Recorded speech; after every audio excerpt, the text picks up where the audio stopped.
Rumah Ngaji Barokah. Assalamualaikum warahmatullahi wabarakatuh. Bismillahirrahmanirrahim. Alhamdulillahirabbil alamin.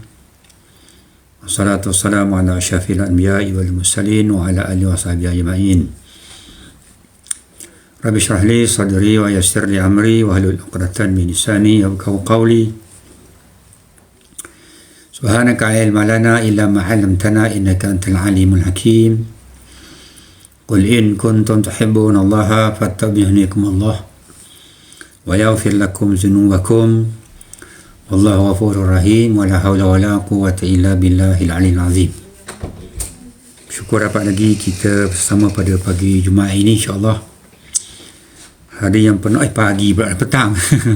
Pagi saya dekat sini pagi yang penuh keberkatan. Jangan lupa pada hari Jumaat ini yang pertama sekalinya banyakkan bersedekah.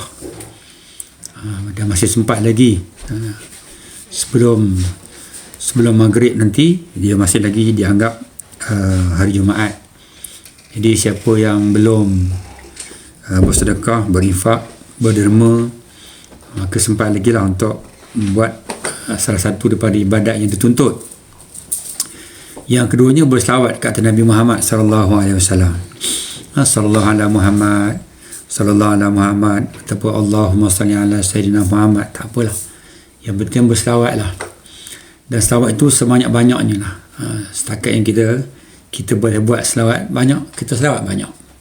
Tapi jangan tinggal selawat. Terutama sekali hari Jumaat pada hari ini.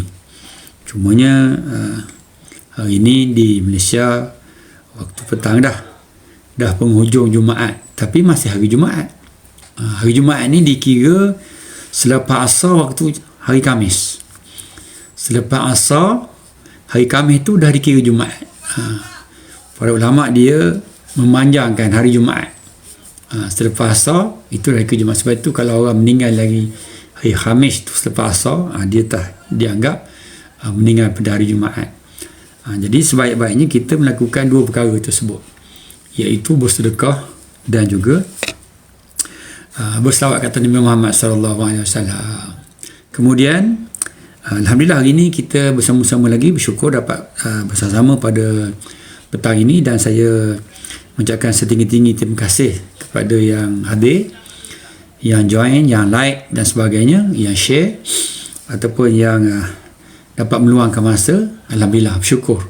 Kerana itu juga merupakan suatu rezeki ataupun nikmat yang Allah Ta'ala bagi kepada kita, iaitu rezeki belajar, rezeki membaca Al-Quran, rezeki untuk kita sama-sama menambahkan lagi ilmu kita dan mendekatkan diri kita kepada Allah Subhanahu Wa Ta'ala.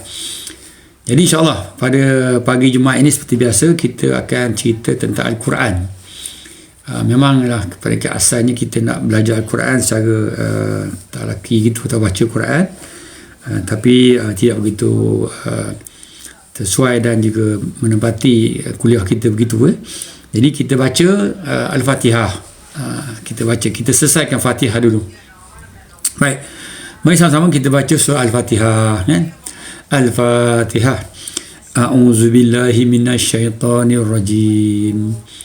Bismillahirrahmanirrahim. Alhamdulillahi rabbil alamin. Ar-Rahmanir-Rahim. Maliki yaumiddin.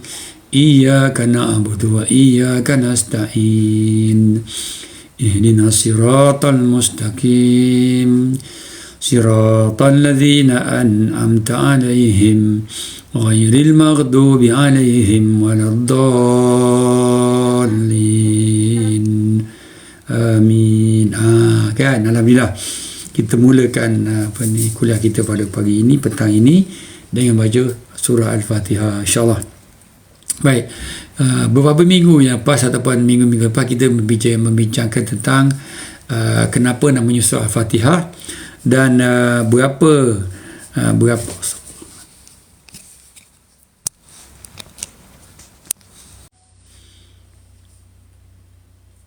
Assalamualaikum warahmatullahi wabarakatuh. Pertamanya saya mohon kemaafan daripada daripada tuan-tuan perempuan ada kesilapan teknikal, tiba-tiba ada gangguan, pula dah. Jadi insyaAllah kita sambung balik lah. Mana yang bersama-sama tadi saya minta maaf banyak-banyak. Jadi kita sambung balik. Ada gangguan teknikal, teknikal tadi, insyaAllah. Baik, kita sambung terus. Tak perlu kita cerita lagi dah yang terlepas tadi, ada gangguan teknikal tu. Di sinilah di tempat saya ada gangguan teknikal sedikit, dan kita sambung balik itu soal Al-Fatihah ni. Kita baru saja membaca soal Al-Fatihah dalam sebelum ini saya berhenti sekejap tadi kerana ada kesilapan teknikal. Kita sambung. Baru pada minggu lepas kita bincang tentang surah Al-Fatihah ni. Dia kata bahawa surah Al-Fatihah ni diturunkan di Mekah. Ada dikatakannya diturunkan di Madinah. Ada kata bahawa diturunkan di kedua-dua tempat. Di mana surah Al-Fatihah itu turun di dua kali. Sekali turun di Mekah dan sekali lagi turun di Madinah. Di Mekah pun turun, di Madinah pun turun. Tetapi pendapat yang pertama lebih sesuai, iaitu di Mekah. Yang tepatnya di Mekah lah. Allah Ta'ala kata bahawa walaqad atainaka sab'an minal masani, dan sesungguhnya kami telah menurunkan kepadamu sab'al masani, yakni 7 ayat yang berulang-ulang. Sebab tu namanya, di antara nama, nak kita bincang nama Al-Fatihah dulu pada minggu lepas, bahawa di antara nama Al-Fatihah itulah sab'ul masani. Maknanya surah tu 7 ayat yang dibaca berulang-ulang, iaitu 7 kali ketika kita solat, kan. Setiap solat kita baca Fatihah. Tidak ada suatu ibadat yang bacaannya begitu, yang berulang-ulang. Maknanya ada bacaan-bacaan lain, tetapi dengan solat ni kita baca Fatihah tu lah. Tak adalah baca ayat lain. Kalau baca ayat lain selain daripada Fatihah, maka solat kita tidak sah. Maka sebab itulah kita dikatakan bahawa Al-Fatihah itu iaitu surah Sab'ul Masani, 7 ayat yang dibaca berulang-ulang. Baik, dalam surah Al-Fatihah ini disepakati bahawa hanya terdapat perbezaan hukum basmalah. Maknanya surah Al-Fatihah itu 7 ayat, di mana adakah basmalah itu, yakni Bismillahirrahmanirrahim itu sebahagian daripada surah Al-Fatihah. Adakah ia sebahagian surah Al-Fatihah ataupun tidak? Kerana kita lihat bahawa kalau kita baca Al-Quran, kita buka Al-Quran, setiap mula surah ada surah basmalah. Jadi maknanya mungkinlah setiap surah lain pun Bismillah pun, yang kita baca Bismillah tu sebahagian daripada surah tersebut. Tetapi di sini yang mengatakan bahawa Bismillahirrahmanirrahim itu ialah ayat Al-Quran. Ayat Al-Quran, sebab itu dibaca setiap awal surah. Tetapi isunya ialah, adakah Bismillah ni, senang cerita Bismillah kan, saya sebut basmalah kan, mungkin cenjangan pula yang mendengarnya basmalah. Mana ada basmalah, yang saya tahu Bismillah. Okey, Bismillah ke basmalah ke tak apa, basmalah itu nama kepada Bismillah. Basmalah itu nama kepada Bismillah. Kalau kata bahawa sebelum mengaji Quran baca basmalah dulu, tapi kita biasa sebut baca Bismillah. Sebenarnya bukan baca Bismillah, baca basmalah. Tapi tak apa. Jadi sebab bahawa adakah basmalah itu salah satu daripada ayat surah Al-Fatihah.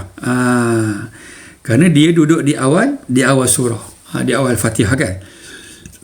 Tapi kalau kita pergi keluar negara, di Mekah umpamanya ataupun tempat lain selain daripada Nusantara kita, memang kita tak dengar pun dia orang baca basmalah.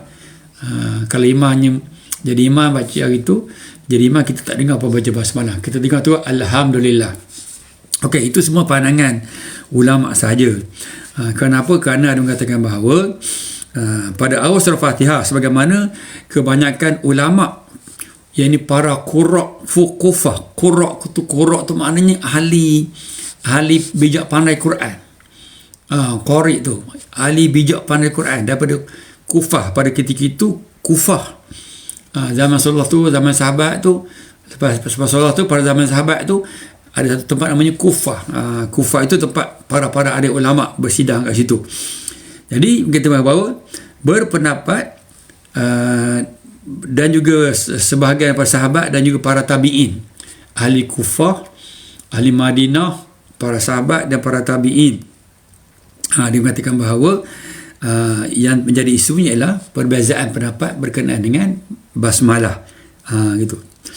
Jadi sebenarnya sebab bahawa mengatakan bahawa bukan sebahagai ayat pertama dari surah tersebut, sebagaimana yang dikatakan Qura' dan ahli fikih Madinah. Kufah kata basmalah itu sebahagian daripada Fatihah, tetapi ahli fiqh dan yang ahli Qura', fiqh tu maknanya ahli bijak pandai dari segi hukum hakam lah. Fiqh tu maknanya hukum hakam kan, faham. Jadi orang Madinah kata gini maknanya orang Temeloh, orang Kuantan beza pendapat kan. Jadi ahli Kufah dengan Madinah berbeza. Ahli Kufah kata basmalah itu sebahagian daripada surah Fatihah. Ahli Madinah kata bahawa tidak, bermula dengan Fatihah itulah alhamdulillah, tak ada basmalah, gitu. Tapi mereka tak bergaduh, tak berkelahi, tak berperang. Kita hari ni kalau silap sikit, salah pendapat je, selesai. Kena faham situ. Itulah tanda orang berilmu. Yang suka bergaduh ni dia gaya ada ilmu, sebenarnya dia tak tahulah, wallahualam, tak ada ilmu, kita tak tahu ya. Tapi suka bergaduh. Kalau bukan dia bawa, mungkin macam contohnya demonstrasi Palestin pun begitu juga kan. Orang ni buat contohnya orang buat tak betul, tak pasal bendera lah, tak boleh takbir lah, apa masalahnya kan? Nak takbir, tapi kita marah tu lah, itu gini lah, itu wakil Israel lah gini lah. Itu pandangan dia kan, pandangan dia kata kau lah, kita hari ni berhimpuan tak boleh takbir, tak ada masalah. Sebabnya bukannya satu rukun nak berhimpuan mesti takbir, tak ada kata gitu.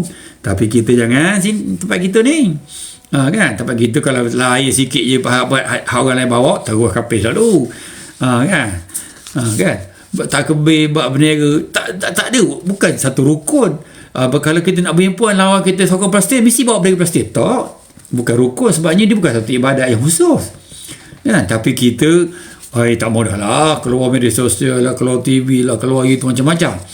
Sebab apa? Sebab kita rasa kita cerdik. Sebenarnya ahli Kufah ni orang hebat, ni sama sahabat lagi tinggi ilmu dia kan. Madinah, Kufah, tapi tak bergaduh, tak berperang. Kufah dengan ahli Madinah kata, kau ahli Kufah, kau nak kau kata, wahai Madinah, kau tolak bismillah sebagai Al-Quran, kafir kau. Tak gitu, kita ni kafir lalu. Tolak hudud, kafir kan. Jadi kena faham kat situ. Ni ahli Kufah Madinah kata bismillah itu tidak sebahagian daripada Al-Quran, daripada surah Fatihah. Kau kata Madinah kafir dah, kafir. Tidak, jangan gitu, jangan mudah sangat kita kena ambil dan belajar. Ni pun satu ilmu juga kan. Kita kadang-kadang bukan geng kita tak betul, geng kita je betul, padahal kan kita belum tahu lagi. Sebabnya benda tu bukannya asal. Kalau benda tu basic tauhid ke sebagainya, barulah boleh kita kafir. Tapi kalau benda-benda furuk, buat politik, buat ekonomi, buat bendera, takbir, takkan sampai kafir. Tapi kita tak masuk sangat sampai mengapirkan orang lain. Itu kena faham. Jangan kita belajar ni jangan satu tempat je, hanya satu tempat, banyak tempat. Sebab tu kalau kita datang belajar ini, ustaz balik Damsyik lain, balik Jordan lain, balik Mak-Azhar lain, keluar Muslim Raya lain. Bukan lain tu maksudnya bukan maksudnya bahawa mereka lain tu agama lain, tak. Pandangan mereka kepada beberapa isu, kepada furuk. Jadi hari ni tajuknya kita belajar tentang surah Al-Fatihah. Surah Al-Fatihah lagi. Cuma isunya ialah tak habis lagi. Dia nak ngabarkan bahawa adakah bismillah itu sebahagian daripada surah Al-Fatihah. Surah Al-Fatihah. Sebab ada dua pandangan. Pandangan ahli, maknanya pakar. Orang di PhD dalam Quran ni. Di antaranya PhD di Kufah dan PhD di Madinah. Ahli Kufah kata bahawa ahli ulama ahli Kufah kata bahawa bismillah itu sebahagian daripada surah Al-Fatihah. Tapi orang Madinah kata tak, bismillah itu bukan sebahagian daripada surah Al-Fatihah. Gitu, boleh faham ya? Maknanya bukan ayat pertama daripada surah Al-Fatihah, sebagaimana dikatakan bahawa daripada ahli Madinah. Dan mengenai hal ini terdapat tiga pendapat Ada 3 pendapat, tapi pendapat itu hari ni kita bincang 2 saja, iaitu ada kata bahawa bismillah itu sebahagian surah Fatihah, dan kata bahawa tidak. Jadi jangan, maknanya kalau ada orang kata bahawa Fatihah itu sebahagian daripada Fatihah, kita terima. Kalau kata tidak, itu tak ada masalah, tidak menjadi masalah. Sebabnya mereka bukan menolak itu sebagai satu Al-Quran. Kalau kata bahawa bismillah itu bukan Al-Quran, itu bab lain. Itu memang kafir lah. Siapa tak kira Madinah ke Mekah ke mana. Cuma dia kata bahawa adakah surah Fatihah itu sebahagian daripada Al-Quran itu, Fatihah itu saja. Itu saja kan isunya. Gitu. Betul. Kan. Itu isunya lah bahawa bismillah tu Fatihah ke tidak. Bukan isunya dia lawan tentang Fatihah itu Al-Quran ke tidak. Nampak faham ya? Jadi jangan kita bergaduh sangat. Buat bendera pun mengapi kau orang dah. Jadi mereka ahli-ahli tafsir ni, ahli-ahli Qur'an ni, ahli-ahli Quran ni mengatakan bahawa surah Al-Fatihah ni terdiri daripada 25 perkataan. Wah, iya ke? Wallahu a'lam. 2 perkataan siapa tak faham. Dan juga ada 113 huruf. 113 huruf. Ada yang mengatakan bahawa 140 huruf, 141 huruf. Ada kata 130, tapi dan Ibnu Katsir kata bahawa dia bilang 25 perkataan dan ada 113 huruf. Dia kira macam mana kita tak tahu. Sebab pengiraannya dia tak tunjuk cara kira. Tetapi yang masyhurnya kata bahawa ada 141 huruf. 141 huruf ataupun 142 huruf. 142 huruf. Jadi okey, terima kasih kepada yang hadir yang bersama-sama dengan saya pada petang ini. Pertama, saya selalu tersasar pagi sebab tempat saya ni pagi. Hari ni sejuk. 0 darjah Celsius. 0 darjah Celsius. Kita kalau pergi ke Mount Helen tu dah sejuk dah kan. 17, 20, 22. Sini kosong, hari ni kosong. Kosong. Jadi terima kasih yang share ya, yang like, yang join sebagainya. Kalau boleh kita kalau boleh kita kita teruslah sampai habis ya, supaya kita faham. Nanti tak faham pula apa yang saya cerita ni, kan. Kalau kena sikit-sikit memang tak faham lah. Jadi kita belajar sampai habis insyaAllah. Yang fahamnya saya seorang, sebab saya memang sampai habis semua. Lain-lainnya saya tengok 2 saat, 3 saat, 4 saat, dia touching je, tak apa. Yang pentingnya 2 saat tu juga merupakan satu pahala bagi dia, kan. InsyaAllah kan dekat Glasgow ni memang tenang, damai, sejahtera, selamat. Tak ada apa ni kita susah hati berkenaan dengan orang nak pecah rumah kita lah, orang nak curi kita. Tak ada benda sini, selamat sangat. Memang seronok dekat sini, tenang, damai, insyaAllah. Nak beribadat pun senang, cuma jauh sikit nak pergi ke masjid, kena naik bas. Okey, baik.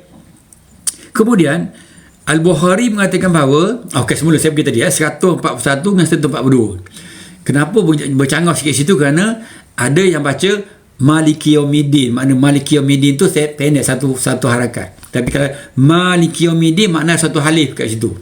Jadi alif tu tambah satu lagi huruf. Jadi 142. Jadi siapa yang ngaji ni, siapa, terima kasih bagi hadiah saya insyaAllah. Terima kasih ya. Alhamdulillah, syukur. Moga-moga Allah Ta'ala menghadiahkan lebih baik lagi daripada apa yang saya dapat tu ya. Okey, baik. Jadi kalau ngaji kira, tapi kena tahu juga sabdu tak sabdu ni, itu sebagai huruf juga kan. Tapi kena pakar. Sebab tu kita bukan pakar ni, kita ikut orang je lah. Kita baca, orang baca lah. Kita tak terbuat ya. Ilmu kita sikit sangat, kata ni kan. Sikit sangat ilmu kita. Baik. Kemudian ada juga pendapat bahawa disebut demikian kerana Al-Quran Al-Fatihah tu disebut sebagai Ummul Quran ataupun ibu segala Al-Quran. Macam mana? Dikatakan bahawa sebabnya dia mula-mula, orang mula-mula ni memang jadi ibu lah. Kan mula-mula kata Sudirman kan, permulaan kita kan ibu dan ayah kan, ibu ni mulakan kita gitu. Jadi maknanya dikata bahawa ada kata bahawa surah Fatihah nama dia Ummul Quran. Ummul Quran. Sebab apa nama Ummul Quran? Kerana dia di awal surah. Mula-mula itu kan. Baik. Ada juga mengatakan bahawa yang saya sebut minggu lepas, as-solat. Nama dia surah solat. Surah solat ni dibaca setiap solat. Gitu. Dibaca. Permulaan solat. Tak apa. Kemarin ada mengatakan bahawa ulumul Quran tu kerana semua Al-Quran yang kita baca tu 30 juzuk tu ada terdapat dalam surah Al-Fatihah. Terdapat surah Al-Fatihah. Itu namanya Ummul Quran. Semua apa yang dibaca dalam surah Al-Quran, makna dalam Al-Quran tu akan kembali kepada apa yang terdapat dalam kandungan surah Al-Fatihah. Okey, boleh faham situ insya-Allah. Baik. Jadi Ibnu Jarir, ni salah seorang daripada sahabat Nabi lah. Ibnu Jarir mengatakan bahawa surah Al-Fatihah itu mengatakan bahawa orang menyebutnya sebagai saya bincang balik iaitu sebagai tu maknanya ibu. Baik, Zurrahmah mengatakan bahawa ni dia punya suatu ungkapan daripada orang Madinah pada ketika itu. Pada hujung tombak itu terdapat panji kami yang menjadi lambang bagi kami sebagai pedoman segala urusan yang sedikit pun tak akan kami mengkhianatinya. Apa maksud tombak tu? Dia kata bahawa ala ra'sihi ummul lana taqtadi biha. Itu cakap Arabnya kan. Gitu. Pada hujung tombak itu terdapat panji kami yang menjadi lambang bagi kami. Tombak tu apa dia? Kata gini. Maksud tombak, Mekah disebut Ummul Qura kerana keberadaannya terlebih dahulu dan sebagai penghulu bagi kota-kota lain. Ada juga yang berdapat kerana bumi terbentang darinya. Nak mengatakan bahawa tombak tu maknanya Mekah. Tombak tu maknanya Mekah. Dia kata apa? Hujung Mekah itu adalah panji. Mana Mekah tu panji-panji dia, terdapat panji-panji dia. Jadi nak sebut bahawa Mekah itu merupakan Ummul Qura. Kan? Ada universiti Ummul Qura. Ummul Qura kan. Ramai orang belajar kat situ. Jadi Mekah tu merupakan Ummul Qura. Maknanya ibu segala kota. Ibu segala kota. Mana pergilah mana besar hebat mana. Apa ni bandar ke kota kan. Orang tak tinggal Mekah. Orang miskin nak pergi Mekah, orang kaya nak pergi ke Mekah, orang sakit nak pergi ke Mekah, orang sihat nak pergi ke Mekah. Kan? Semua nak pergi ke Mekah. Kan? Sama ada nak pergi buat haji ataupun umrah. Jadi insya-Allah siapa yang nak pergi umrah tahun depan boleh pergi dengan saya. Kita pergi sekali. Kita pergi bulan puasa. Bulan tahun depan lah, tahun depan. Tahun depan ya. Kata tahun depan, tak satu lagi. Tahun depan dekat dah ya. Jadi kita pergi tahun 2025. Tahun 2025 kita pergi ramai-ramai ke Mekah. Okey. Sebab apa kita tengok itu Ummul Qura. Mana ibu segala kota. Ibu segala kota kan. Baik. Baik ya. Insya-Allah kita sambung balik. Jadi ada juga mengatakan bahawa kita bincang ulang-ulang lagi bahawa sebelum masa ni itu ulang-ulang. Okey, tak apa, kita dah bincang itu. Baik. Kemudian kita nak pergi keutamaan surah Al-Fatihah ni. Kalau sempat kita baca sikit surah keutamaan Al-Fatihah. Keutamaan dia. Maknanya banyaklah maksud keutamaan ni. Kelebihan ke ataupun kita baca ke, siapa yang baca ke, ataupun Al-Quran itu sendiri ke, Fatihah sendiri gitu kan. Baik. Bismillahirrahmanirrahim. Imam Ahmad meriwayatkan dari Abu Sa'id bin Mu'alla. Imam Ahmad ni ada 4 kan. Kita ada Imam Syafi'i, Maliki, Hanafi, Ahmad. Kan? Ni Imam Ahmad. Jadi Imam Ahmad katakan bahawa, mazhab Imam Ahmad kata bahawa kata daripada Sa'id bin Mu'alla. Sa'id bin Mu'alla ni yang dapat. Imam Ahmad tu dia ngabarkan apa yang Abu Sa'id ni khabar. Bukan Imam Ahmad khabar. Dia dapat daripada Abu Sa'id. Abu Sa'id cerita ke dia. Kan, cerita ke dia. Dia kata aku pernah mengerjakan semayang. Aku pernah mendirikan semayang, kata dia Abu Sa'id ni. Lalu Rasulullah SAW memanggil aku. Tengah-tengah semayang tu Nabi panggil dia. Nabi panggil dia. Tetapi kata dia jadi Sa'id tadi. Kata dia Pakcik Sa'id ni. Pakcik Ed, kalau kawan Melayu ni panggil Pakcik Ed lah. Tidak menjawabnya. Tapi Pakcik Ed ni tak jawab. Dia terus solat. Dia terus semayang juga. Hinggalah dia menyelesaikan semayang dia. Habis semayang. Selesai semayang baru-barulah dia pergi dekat dengan Rasulullah sallallahu alaihi wasallam. Baru dekat dengan Nabi. Kan tengok semayang orang macam anak, seorang anak kan ayah dah panggil. Dia sini. Kita tengok semayang, tiba-tiba ayah kita panggil. Mesti kita nak habiskan semayang dulu lah. Boleh kita menyawat ayah kita. Kata kita. Rukuk kita tak tahu. Gitu ya. Jadi bila Nabi panggil tu, dia terus semayang. Dia tak berhenti semayang. Dia tu semayang. Lepas itu baru jumpa semayang. Maka Nabi dia pun tanya. Maka dia bertanya lah. Apa? Kenapa? Kenapa nak panggil dia? Maka Nabi pun tanya. Dekat-dekat dia Nabi tanya dia. Nabi tanya apa? Kenapa kamu tak datang? Aku panggil. Apa yang menyebabkan kamu tak datang? Apa yang menghalang kamu tiba-tiba kan kamu tak datang? Aku panggil. Maka kata di Ta'id tadi, sedang aku tadi semayang. Kau nak pergi tengok semayang kan? Tentulah aku kena habiskan semayang dulu.